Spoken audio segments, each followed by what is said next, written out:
Good morning, good evening, good afternoon from Spain. A very, very tired Spain. I am exhausted. Yesterday I relaxed most of the day and then I just couldn't, and I did these three windows. I don't know if you can see them on there. Can you see them? Yeah. Right, anyway, you don't want to hear about that. I'll talk about that at the end of the video.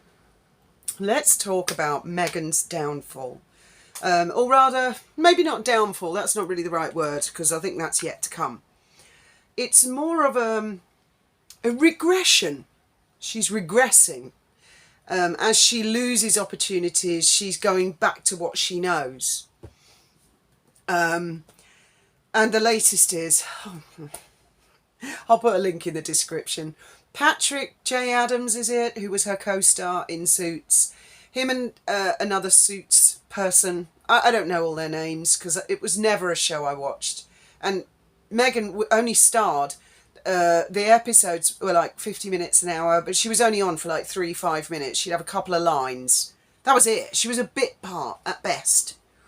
Anyway, him and a couple of others, or one other Suits person, they've started a podcast to talk about their experience working on Suits. How fascinating. I'm sure that's got loads of legs in it, hasn't it? I mean, how long can you talk about you were an actor in a show?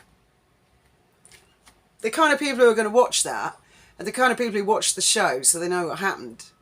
Anyway, apparently he has said, according to this article, that he's trying to persuade Meghan to come onto the podcast and talk about her days acting on the show.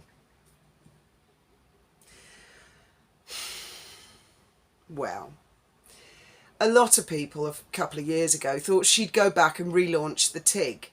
Well, I don't think that's going to happen, is it? I think we've seen how unsuccessful that would be because of the Instagram thing, which sort of arrested development at about 600,000 followers. It didn't even hit 1 million. Not exactly Kardashian territory, is it? Now, I think I don't know, because I didn't follow her. I didn't know who the hell she was. Never heard of her, never heard of Suits before. But the impression that I get is that she got the job on Suits, and then when she was on that, then she launched the TIG. I think I've got that the right way round. I mean, if I've got it the wrong way round, I'm sure some of you will correct me in the comments. As if any of you know. I bet not hardly any of you know. And before that, I think she had another blog called The Working Girl or The Working Actress or something like that. And I have read some of that, and it's a really boring blog. Really, really boring blog. It's still out there. I can't remember what it was called. So she started, she might have had that blog before Suits, but I think the TIG came later. So she's regressing. She climbed the greasy pole. She got to the epitome of the top, which is the royal family, married into the royal family.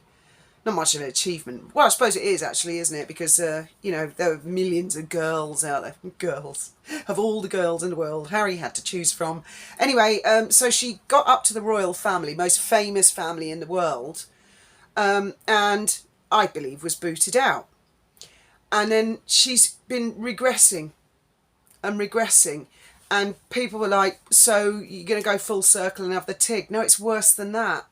She's trying to get back in with a group of actors who are on a defunct, you know, it doesn't exist anymore. It's a done show. They were talking about a comeback, but I don't know if that's ever going to happen. And I'm not interested, so I haven't looked it up. And it's not even the show. It's a podcast of actors, has-beens, talking about, you know, once upon a time I was on a cable TV show. And I think she will appear on it. I think she will. So, I mean, how much further can she regress? And then that gave me an idea. I thought, I've got an idea. I've got the perfect career move for Meghan. I think Meghan should buy a yacht. A really nice yacht. A big one. Take it from me, Meghan. You can get bargains out there. You don't have to spend millions and millions on a yacht, you know. Don't do that, actually, because whatever boat you buy, you're going to buy problems. So you might as well buy something for, I don't know, $250,000, $500,000. Then when you discover the problems, you've got $250,000, $500,000 to fix it. And what you need to do is get yourself some lovely, young, fit, athletic crew, some very good-looking young ladies, very good-looking young men, And you, Megan, can be in charge of your crew to do whatever you like. And there are many reasons I suggest this. Because, I've heard rumours that she likes sailing. And she could do the Cannes Film Festival. And then she'd be rubbing shoulders with, I don't know who, rich businessmen, possibly A-listers, movie stars, you never know. Depends how nice the boat is, depends how nice the crew is. I don't think Megan herself should be a member of the crew because, she's a bit long in the tooth like me. We're best off being captains, aren't we, Megan? And that way you'd be captain of your own ship. You're a bit of a control freak. Perfect. You're the captain, you can scream at everyone. It will be like your little empire. You can sail out to sea. These people can't escape. The crew cannot leave and say they're being bullied, especially if you're out of range of the tender. It's just too far. They can't even evacuate on the tender. Of course, they could mutiny. They could, especially if they're younger and fitter. But young people don't do that. It's not really Mr. Christian territory, is it?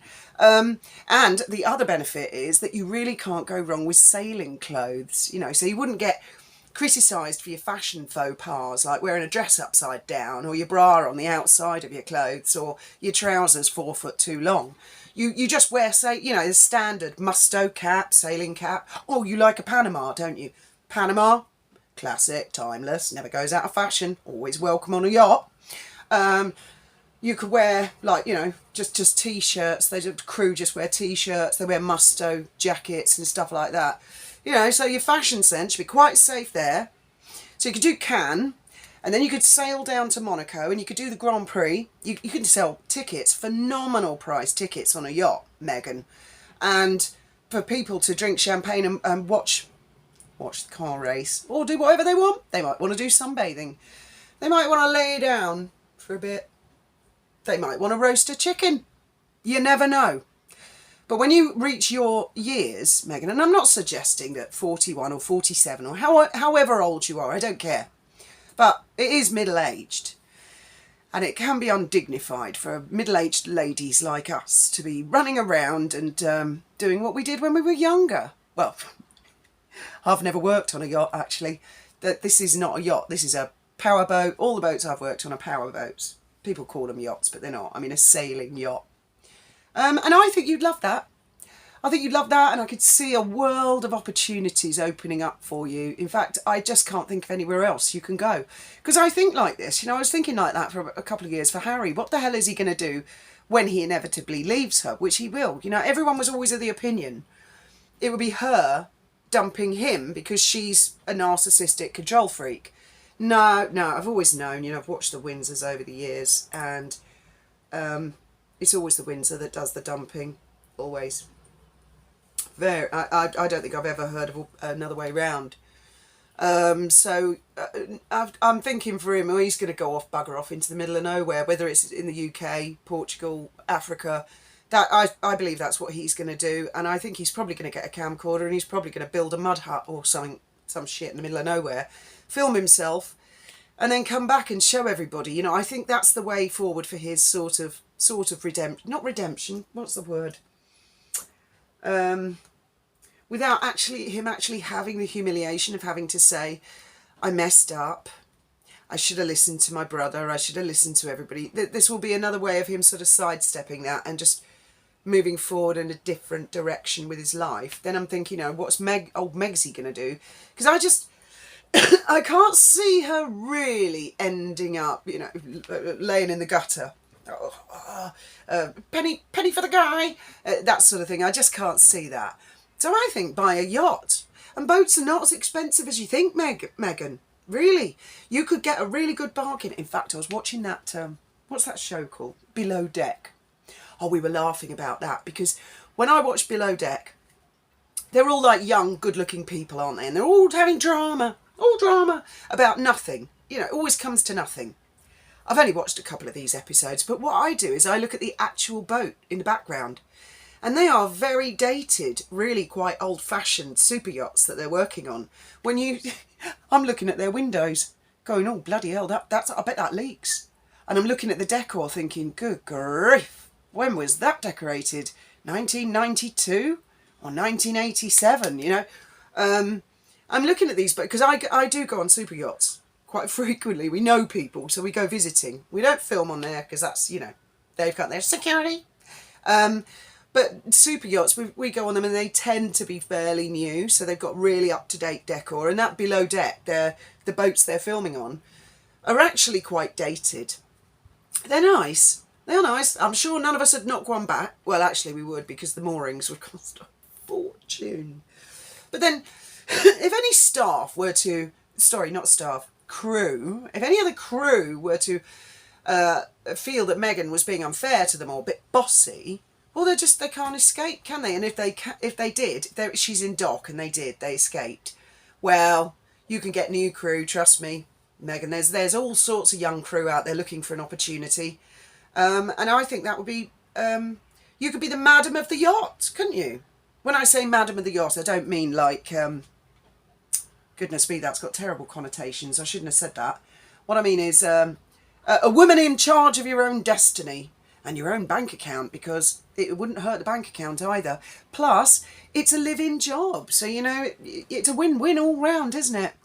A win-win all round. And I'm sure there's loads of rich businessmen and women who would just love to rent a yacht. I know there's a bit of competition out there, but you could always use your title. I know you've said before, women are linked, not ranked. But it hasn't stopped you before, has it? So use the title. You could call the yacht the Duchess of Sussex. You could have your own flag. You could register it, for example, under the MCA in the UK. And you could have your own defaced ensign. Now, defaced ensign, I'm sure loads of you know what that is, but old Megsy might not know. She could, I don't know, can you have defaced stripes and stars if you have an American yacht? I don't know if it's just a Union flag type thing. It's only called a Union Jack when it's flown on the flagstaff of a naval battleship or something. It's called the Union flag the rest of the time. And what they do is like a red ensign. They have a little Union Jack in the corner and it's red. I think it's the Navy who have a white flag with a little Union Jack. Well, that could be customs. One of them's got navy blue flag. The other's got a white flag. And then beyond that, they have a little logo as well in the corner. It's called defaced, and you have to ask permission. You could have Meghan Markle. You could have your own little moniker in the corner, and you could stock up on jam, so that all your clientele that visit the yacht, they could use your jam. So that's another line, isn't it? And you might even be able to open your own sailing line. You could have Panama hats, Megsy Panama hats. I'm giving her some ideas here, guys, because I'm throwing the girl a bone. Because I just can't see where she can go. She's on the greasy, slippery slope down the other side, and I think she's meeting all kinds of people that she was rude to on the way up. That happens. That's why it's really important it's not only important not to be rude to people on the way up, it's important not to be rude to people, full stop.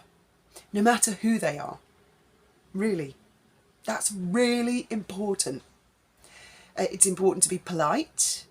It's important to have manners, and it's important to be, you know, kind, Meghan. I'm sure you are. That Tina Brown. Right, let's talk about that for a minute. What a U-turn. I'm sorry, it annoys me a bit because I bought Tina's book, Palace Papers, whatever. I haven't got it anymore. I think I did a giveaway where I sent it to one of you guys. Well, I felt it was a very arse-licky, kissy-kissy. Megsy and Harry are so much more superior and will bring down the... How does it go again? Fusty, dusty, crusty winds. Is that what you said, Tina? It's what I call weathercocking. You know, Megsy and Harry are popular, let's go for them. If they become unpopular, let's go against them. Where there are other people who have pure integrity, like Lady C, who have just tell the truth from the beginning. It's quite straightforward.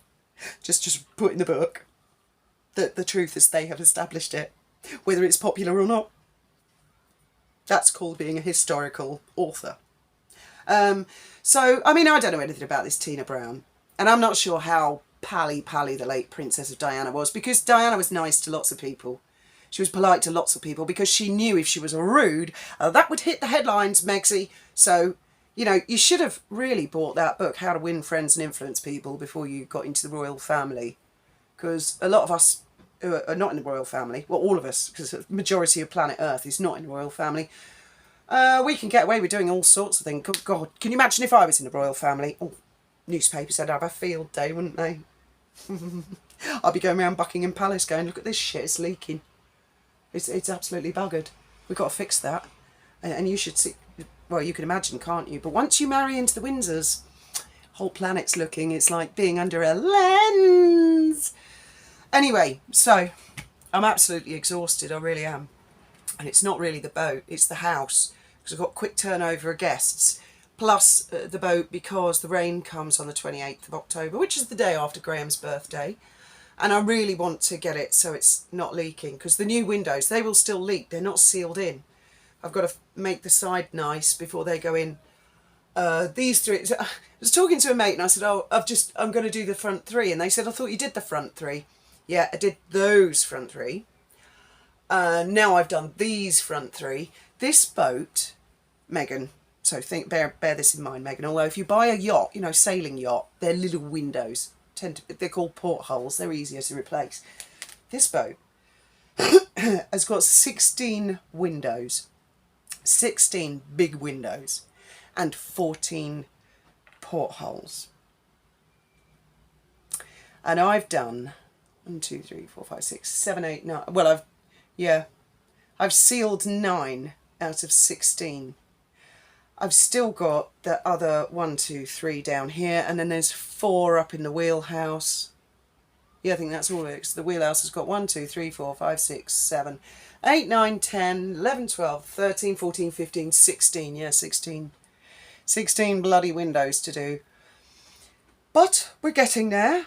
So don't buy a boat with big windows, Megan. Don't get a super yacht. You could if you wanted to. The problem with a motor yacht is, like, if the engines ran on this boat, we would never take it very far because it would cost so much in fuel. So get a sailing yacht because the wind is free.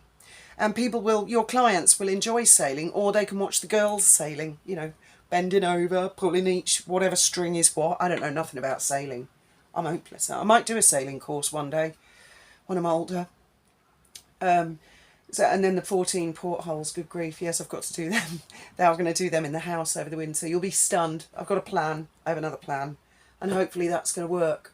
So yeah, I've done the, looks a bit of a dog's breakfast up there at the moment, but it's sealed now. And that's the main thing. Stop the water coming in and then tidy it up, make it look a bit smarter. And then I've got to smarten down that side of the boat. My missing wood has arrived. So I will be doing that side of the boat fairly soon. But not until we've got these guests, and we've run out of everything because I've been busy on the boat. You know what it's like. If it's not one thing, it's another. We have run out of everything, and I can get some stuff in Spain, but some I've got to go into Gib. So there'll be another trip into Gibraltar, which, as you all know, can be a bit stressful. So yeah, I wonder if she'll do something like that. Well, she's got to do something. I mean, she's not going to just lay down and die, guys, is she? Good grief. No, she's got a life. She's alive. You're alive, Megan. You're alive. You're still in the game. Keep going, because a lot of people aren't, and a lot of people are fighting to stay in the game. You're able-bodied, you've got all your faculties, apart from you don't seem to see the world the same way that we do, and you're young enough. You know, loads of people go sailing. I know people who go sailing and they're in their 90s, but it's best to get young good-looking crew who are very good at roasting chicken, that sort of thing, if you know what I mean. Anyway. That's enough from me. I've got to go clean the house now. Then go shopping. Then I'll come back, carry on with the fiberglassing. And I just keep telling myself that it's a one-off job. You know, it's not like I'm going to have to do this again next year. That's it. You know, it's not going to leak. That is it. Oh, and then I can sort of relax next year. Well, let's see what shit next year throws at us. As always, thank you very much for listening. Let me know what your thoughts and opinions are. What do you see in Megan's future? Be nice. Be kind. No, seriously, be nice. Because she's got to do something, and I'm telling you, the press will not stop following her for the rest of her life. They'll become less interested. But, you know, whatever she does, somebody somewhere will say something. It would have been nice if Weathercocks had been there to stick up for all of us, all of you guys, all of us guys. Oh yeah, that bloody YouTube, they'll probably put restrictions on this. That bloody video 4 days it took them to lift both restrictions. 4 days. Because of my dangerous video talking about my dangerous boat. I mean, what they do is they put an algorithm in place, I believe. And it's just like a blanket policy. Oh, Avid Gardener, she's a troublemaker. Whatever video she makes, you put a restriction on it or something like that. Or it seems to happen in the night a lot. Or over Friday to Sunday. Interesting that, isn't it, YouTube? Wonder if it could be a member of staff. If it was, I'd get rid of them. Anyway, gotta get on. I look forward to hearing all your thoughts and opinions. Thank you very much for listening.